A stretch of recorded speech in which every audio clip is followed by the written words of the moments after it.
Hi, my name is Gil Robertson, president of the African American Film Critics Association.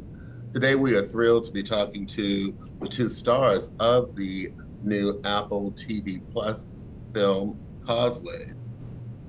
We're going to kick things off by introducing you to the AAFCA members who are on the call today, starting with our facilitator, Katia Woods in Philadelphia, Janita Davis in Denver, newly in Denver, Colorado, Samuel Leggett in Washington, D.C., Carolyn Hines in Toronto, Reggie Pounder in Chicago, Nancy Green in Baltimore, Sharonda Williams in Atlanta, Ruben Regal in Miami, and Rhonda Rasha Penrice in Atlanta. And Anthony, I see you over there in New York, New York. I am going to let you guys do what you do oh so well, and I'll see you on the other side.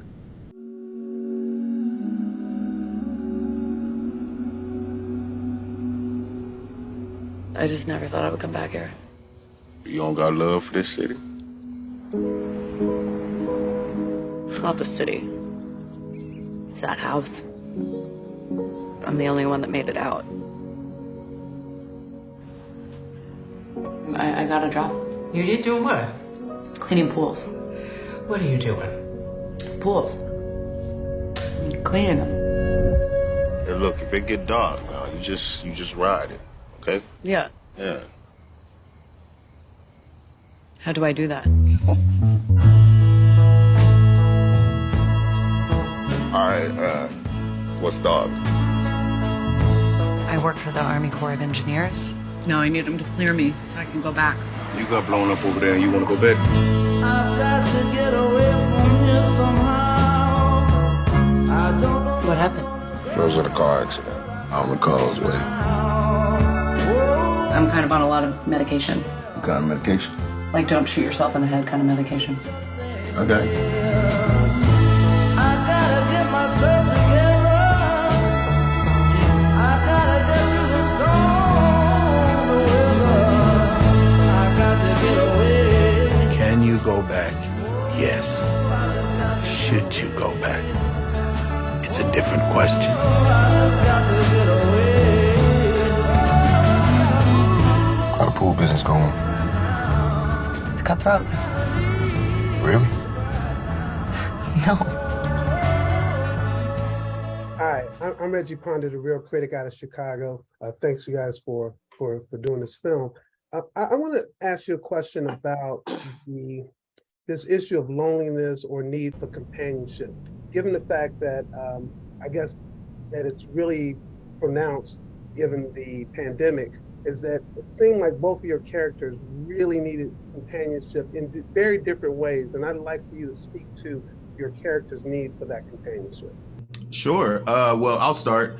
What I wanted to explore mostly in this film was what the relationship between Lindsay and James was, based off of their need to interact with someone who also shared a disability. We found that both of these characters had been labeled as disabled in their lives, and we really wanted to understand what that meant, what that kind of moniker means when someone is labeled disabled at some part of their life.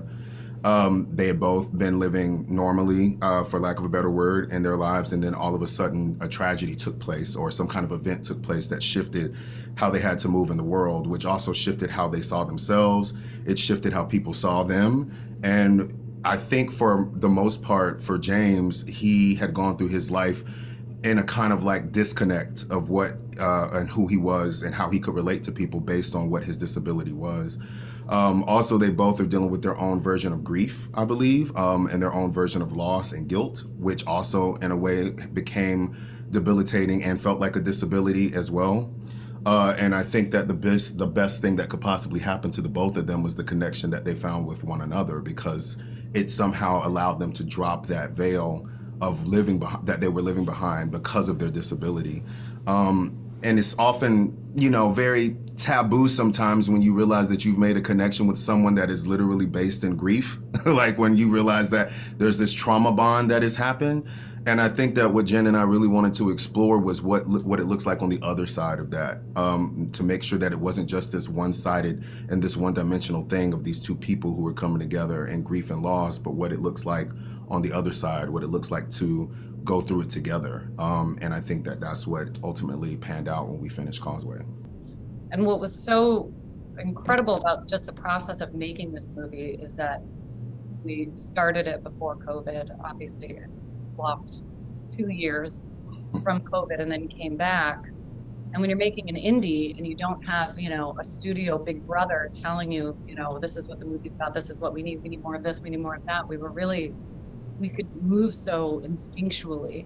And Lila is extremely instinctual, as is Brian. And so when we kind of came back after the pandemic, also after seeing the revelation that is Brian, and we knew that we needed more of these characters together, and we really kind of had the freedom to shift focus coming back from COVID into that is where this story is leading and go. This is the only ending for Lindsay, that she'll be okay. It's finally having a safe connection and an attachment to somebody.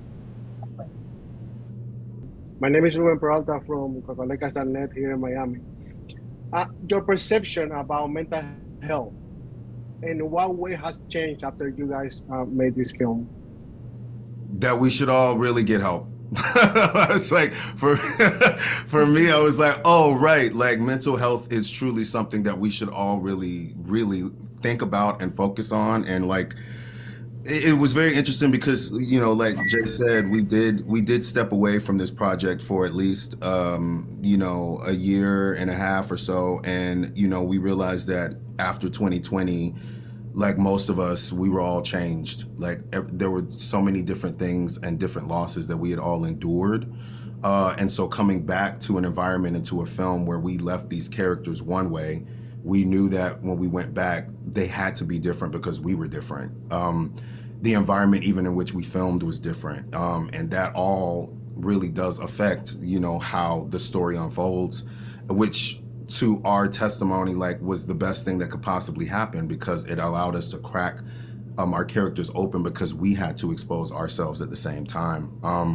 There were a lot of elements that were very scary to really unpack, you know what I mean? Especially for me dealing with the aspect of grief, which had been something that and is still something that I am still traversing in my own life.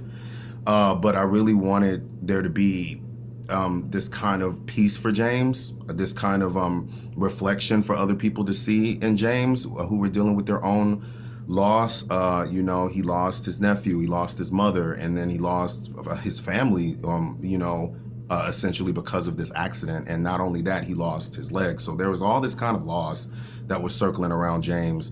But what I also wanted to make sure that was showcased was the hope that's possible, that can come on the other side of that. So the mental health aspect was very, very important. I don't know how far I've come with it, but it was still very important to at least explore and to discover, because it's something that is whispered, it's something that's not really talked about, especially among Black people. We don't really talk about our mental health as openly as we should. We don't really address it the way that we could. And I think that for James, I wanted to make sure that there was this kind of glimmer of hope, that we could see that he was actually willing to unpack that, willing to really figure out what was going on and how his loss and grief was affecting him.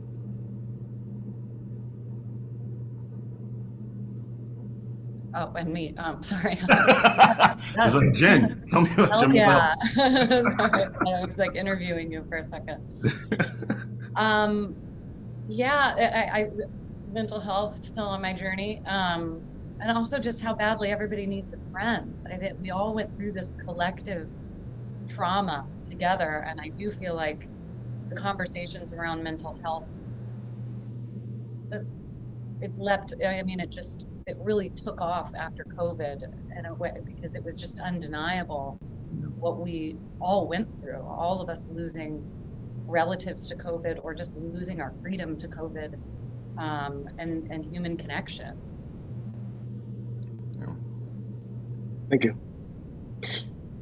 Hi guys, Katya Woods, Couple Soul Show in the Philadelphia Tribune. One of the things that I loved about this is the friendship between a man and a woman, and not being sexual, that they were just, you know, two lost souls that really found each other under these weird circumstances. Can you talk a little bit about that? Let's start with you, Brian. Okay, sure. A lot of that had to really do with the relationship between Jen and I, and what happened in between takes, I believe, because as we were filming this, we spent a lot of time together. You know, Jen is such a giving actor and such a giving person that there was no kind of separation between church and state with her, right? So like in between takes, we literally spent, you know, most of our hours like next to each other, talking about everything that was going on in the world, yelling at the sky, yelling at each other, calling each other on our bullshit. And it was really therapeutic. It was honestly very therapeutic. And I think that in that connection that we had established with each other, we realized, well, there's the sinew of who James and Lindsay are, honestly, like what it is like to actually make a friend from, you know, a different background, from different walks of life. The fact that both of them are New Orleans natives, you know what I mean? Like they both were born and raised in New Orleans, but yet at the same time, this is their first time meeting each other, was something we wanted to unpack. We still know what it's like to grow up in a certain area, especially a city like New Orleans, and there's that kind of segregation that's kind of put upon these communities and upon people who were raised there, and what it's like to break that wall down and actually establish a connection with somebody that was right at your front step, you know, and to actually like really figure out what that means. Also the essence of what it means to be a friend and an ally to someone who is Black and who's white, a white woman and a Black man, what that walk was like. We also wanted to make sure that we weren't diving too deep into what that trope was of like having this Black man and this white woman on this walk, and all of a sudden there's this whole kind of crazy like romantic thing. Like we wanted it to be completely natural. We wanted it to be a friendship that existed just because. We wanted it to be these two people who found each other in this walk of life and just realized that, oh, this is where the meat and potatoes is actually us developing a friendship. There was something very youthful in the discovery about James and Lindsay that I really loved, like from the moments of like us, you know, getting in a pool or sharing a snowball, or, you know, and then all of a sudden the reality of life kind of undercutting that, you know, when she has a seizure and drops it, or when we have that, you know, moment in the pool where all of a sudden the reality of what is really going on kind of like weights us down, which is what friendships are. Like we all know what friendships are like in celebration and jubilation, but a true friendship is really exposed when there's something, you know, heavy in life that happens, when there's a loss, when there's a grief. Like that's when you kind of can really tell who your true friends are. Also, what I really wanted to, we had a couple of conversations about this, because I think, not to speak for you, Jay, but I think we both are like in our own sense runaways. Like, like, you know what I mean? Like we were like, oh, when we saw that our home life wasn't hitting the way it was supposed to, we were like, well, we're getting the fuck out of here. There's got to be something better. There's got to be something bigger. There's got to be more to what it is. And what was really crazy about this film is that this film really explored what it meant to stay somewhere, like what the actual conversation looks like when you choose to stay somewhere, which I think Jay and I were really trying to figure out on our own, because of what our familial lives were like, of like trying to like find something else on the other side. So this kind of conversation of like what it is to play someone who wants to stay where they are and stay kind of in the situations that they've been given was kind of challenging. And so luckily and fortunately, I had Jennifer to sit down and really have these conversations and talk about these things and explore these things, because ultimately both of these characters make a decision to stay. There's even a conversation that we have in a scene in my house where, you know, Lindsay literally asks James, like, why do you stay? What is the thing that makes you stay where you are? Isn't there something to leaving that actually is more hopeful than staying in the place that you are? And I think those conversations are needed. I think those conversations are showcased. I've never seen that kind of conversation like this before, between two characters like this before. And so we just really wanted to dive as deep into what that was and what the essence of that meant for both of them, what the stakes were to stay, what the other side of hope looked like if they stayed, just the possibility of what could come from the two of them being together or even establishing a friendship. Yeah, and just to yes and everything Brian said, Brian is the most, I'm trying to think about how to describe him as a friend. He's so accepting and he's so brilliant that, and so also generous with his love, that my relationship with Brian off camera was healing to meet a soul like this. And so how could it not translate into our movie? That just was kind of the power of human connection that, like Brian was saying, we had that and went there, and it changed the course of the film. Thank you so much.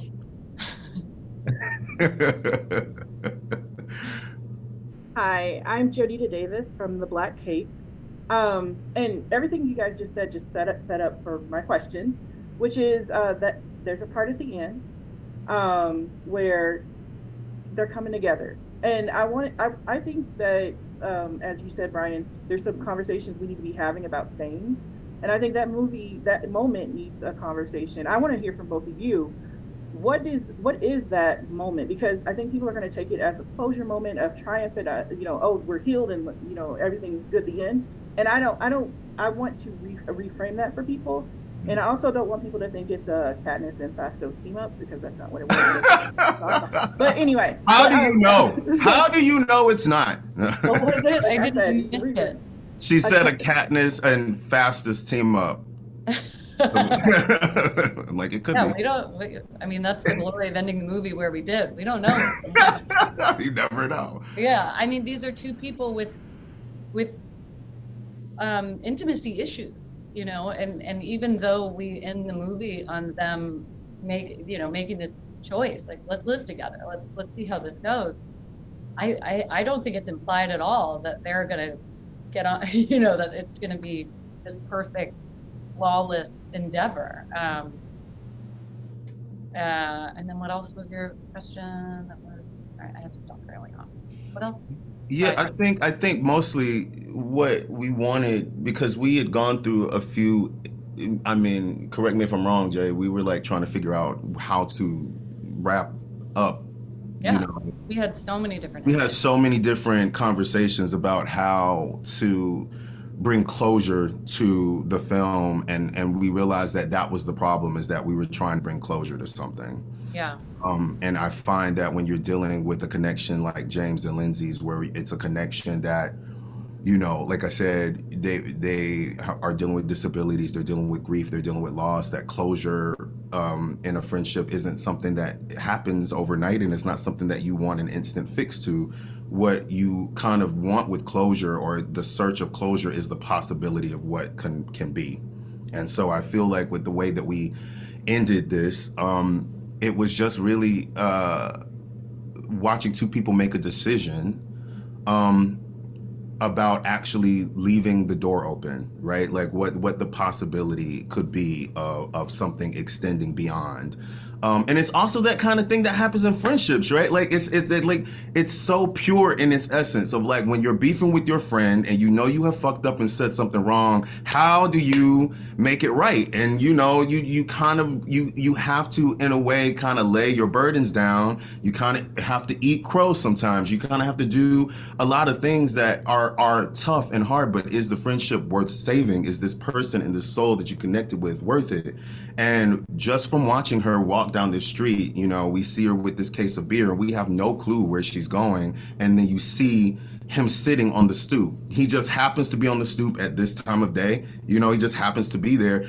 That kind of connection, right? Like of them, there was a possibility, I think, that we wanted to share. And her coming and sitting the beer on the steps, and them having that awkward silence, because that's something that I really loved exploring with Jennifer in this movie, is what was unsaid, the things that were truly unsaid, the silences and the stillness that happens when a relationship and a friendship is building, because it speaks volumes. It says more than words ever could. And I think that what we really wanted at the end of the film was just for people to leave with the possibility of something, and for them to have a possibility of something.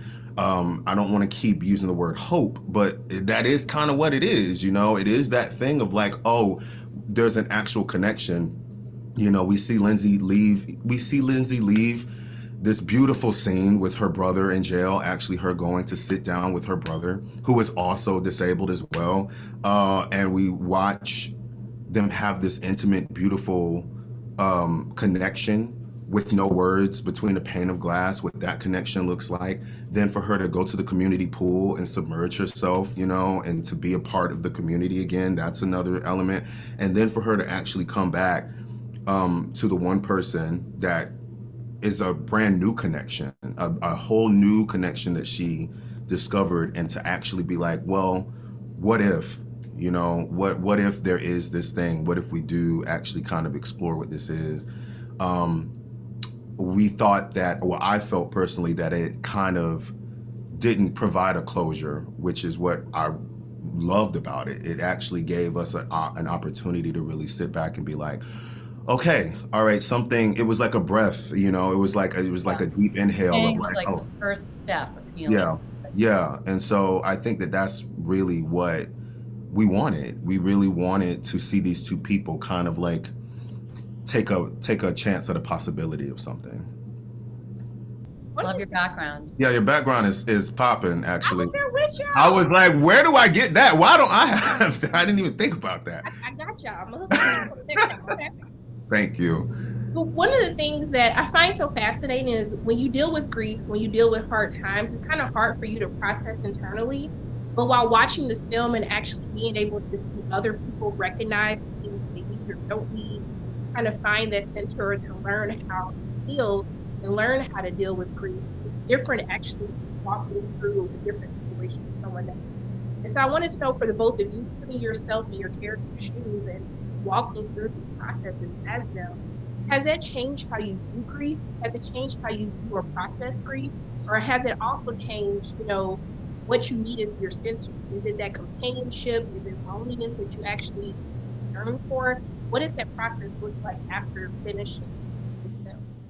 That's such a great question. So I need to take a second with that. Jen, you want to start with that one? I mean, it's impossible to go through an experience like what we did, and especially it was very important to us to be respectful to service members and these heroes that risked their lives for our safety, and make sure that they were represented appropriately and also not re-traumatized in any way. And so much of what we do as actors is just kind of using just basic empathy, you know, from the very beginning of how you say any line. It's just empathizing with okay, what is it feeling, and why are they saying that means blah blah blah, actor rush. But yes, I doing research for this film and actually walking through the steps of coming back from a trauma, that changed me.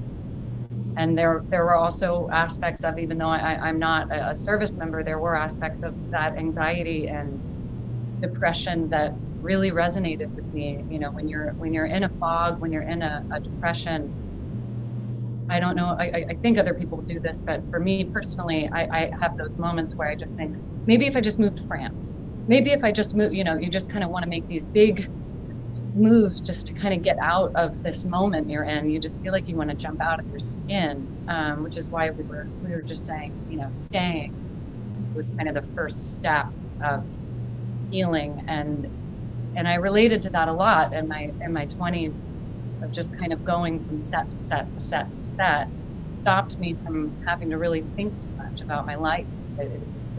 I had a schedule, I had something to do, I had to, you know, it took all my focus. And then we'd wrap, and I would just feel so lost and confused. And it took me a long time to realize that wasn't, you know, from a situation, that was coming from me. And that was something that I had to sit down and figure out, why do I feel like I can't be alone with myself? Why do I feel like I can't take care of my own well-being, and that I need to be on this regimented schedule or going from, and that was the part about Lindsay that jumped out to me the most is this is a person who's been blown up, and the only way forward that she can see is going right back to that place that feels safer to her. Having that routine and having that purpose feels safer emotionally to her than anything else. And that kind of running away from yourself is something that I resonate. Yeah, you know what? For me, where I had to start, honestly, was what kept James where he was, right? And in order to really do that, I had to look at where he's from, and that being New Orleans. And so that city carries a lot of weight. You know what I mean? That city knows loss, unlike any city in the world, especially, you know, if you're a Black resident of New Orleans, it carries a different kind of weight. And it is always going to be post-Katrina, no matter what. And I just often thought about what kept him there. And there's something about the resiliency of New Orleans that's incredibly remarkable, because there's a sense of ownership, right? Like there's a sense of you don't flee, you don't run, you rebuild. That's just what it is. And it's truly just, you can feel it in the streets. You can feel it with every single person you interact with. It's truly like an out-of-body experience. But at the same time, there is also this sense of loss that is in the streets all the time. And so with James, I had to find a way to not judge him. You know what I mean? I had to find a way to not be upset with him for not leaving. I had to find a way to really embrace the fact that he stayed, after enduring such a huge accident like he did. The movie is called Causeway, and the Causeway is like this long strip of road that's 29 miles that, goes over a body of water. And he had an accident on it, which means that everyone knows about this accident, which means that traffic had to stop. There was a rescue mission. There's something that completely changed who James was walking in this place that he was born and raised, and everybody knows it. So there was also something stripped of him as well, and yet he still chose to stay. Not only did he choose to stay, he had a terrible car accident and chose to still work at a auto body shop, fixing other people's cars. And there are all these things that James, I feel, chose to do that I had to really grapple with, because, when I think of grief, I think of what Jen just said, and getting the fuck out, like running. Like you run, you go, you change environments, and maybe everything somehow will magically get better, and it never does. It never does. And so what I wanted to really confront, honestly, was how to actually face loss head on. You know what I mean? And there was no bigger way to face it than to actually play a character who suffered a certain loss and changed his physicality because of said loss. So here is this man with one leg who literally, at some point, we don't know where in his life we've met him in this accident, but he's gone through PT. He's had to deal with actually getting a prosthetic. He has figured out how to move and get out of bed with this prosthetic. He's changed a lot about his life, or has not changed a lot about his life because of this disability. And so I found myself trying to be on the other side of where James's disability had put him. So, it's different to be an amputee in 1 month than it is to be an amputee in 6 years, right? So I was like, well, there's a certain kind of way that he moves. There's a certain kind of acceptance, I think, that he has lived with for a certain amount of time. And I think that is very interesting, because there's 5 stages of grief, right? And the last stage is acceptance. And I feel like where we meet both of these people is they're so far away from that stage. They're so far away and don't really know how close they can be to it, because we haven't really seen them work through anything. We've watched them both kind of accept their lives where they are in a different way, not in a way that actually helps them kind of grow and find possibilities. I think that James accepted that this was kind of his punishment, that this was kind of where he was supposed to be. This was his penance. You know, even when you look in his home, it's barren, it's empty, it's quiet. The crutches haven't been used. There hasn't been any kind, like there's been this weird other side of acceptance for James, and I really wanted to understand what that was because, you know, in dealing with my own grief, I know how far I am from the acceptance part, and I really wanted to understand what that looked like, and what that felt like in my own body, like how that really just weighs on you.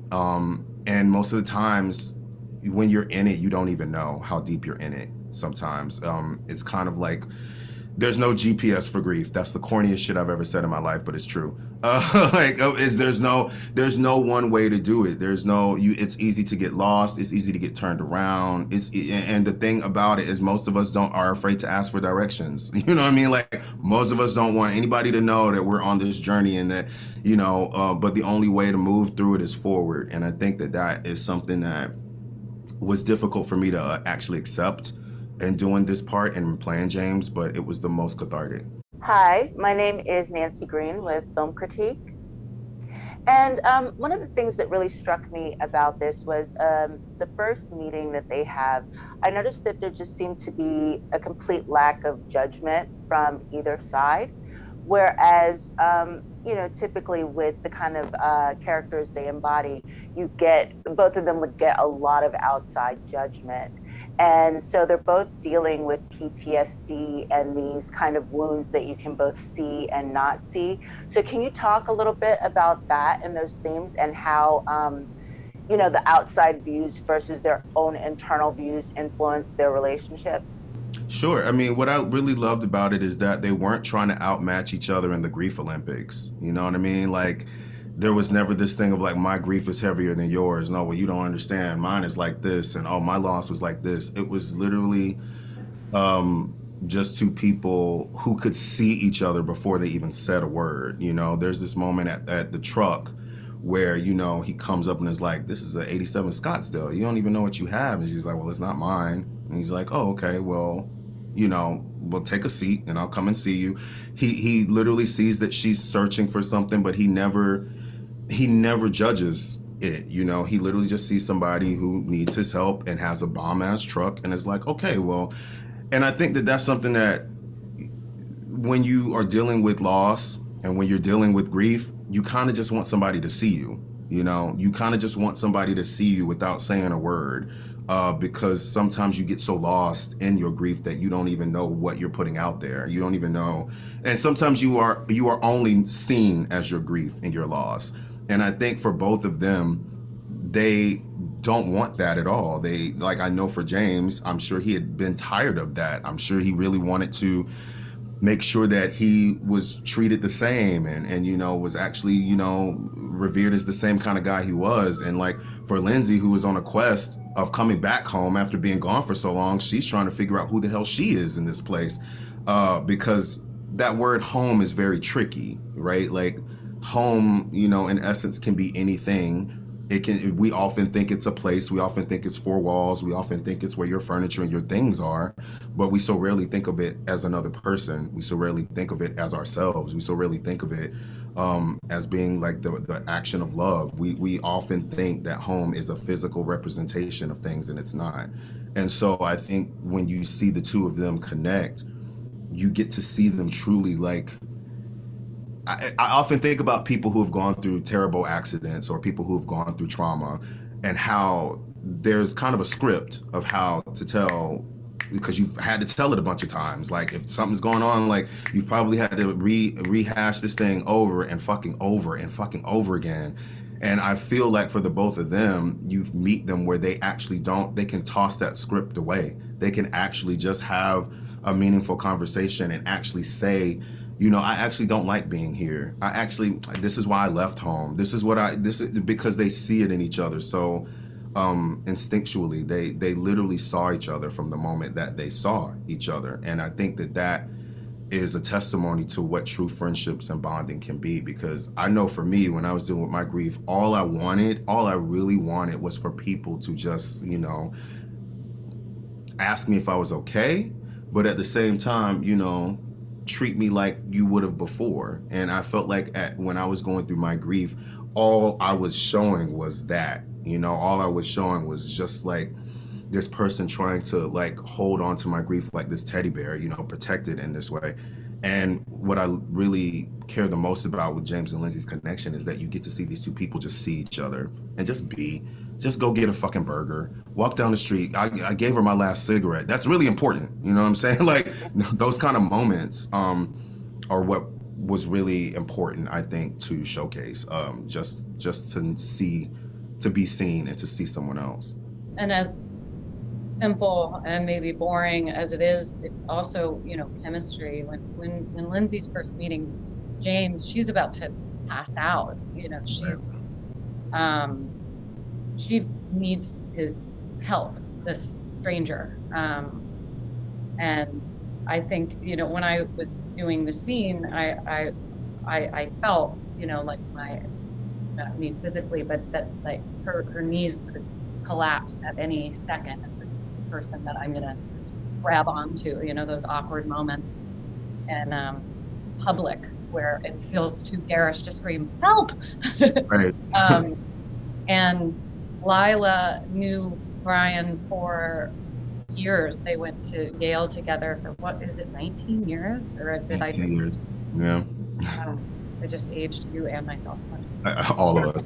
They've known each other for 19 years, and when Lila and I were working together really closely on the movie, she just kind of had a feeling from knowing the two of us that we were going to like each other. There was going to be a chemistry, and there was also just kind of that like meeting somebody and like Brian just said, like seeing them and yourself and that you get it, and you know, and she needed help, and he helped her, you know, giving her a ride home, and yeah, but it was also chemistry. Who knows what I'm saying? Okay, thank you so much. And yeah, I really loved the movie. I thought it was very uplifting, which was, yeah. Oh, sorry, go ahead. No, we're just saying thank you. Oh, okay, yeah. I was surprised by that because I actually expected it to be, you know, sometimes these stories, they can be kind of sad, you know, people miss each other and stuff like that. But at the end, I was very much like, wow, I really, I enjoyed that. So that's awesome. That's exactly what we wanted.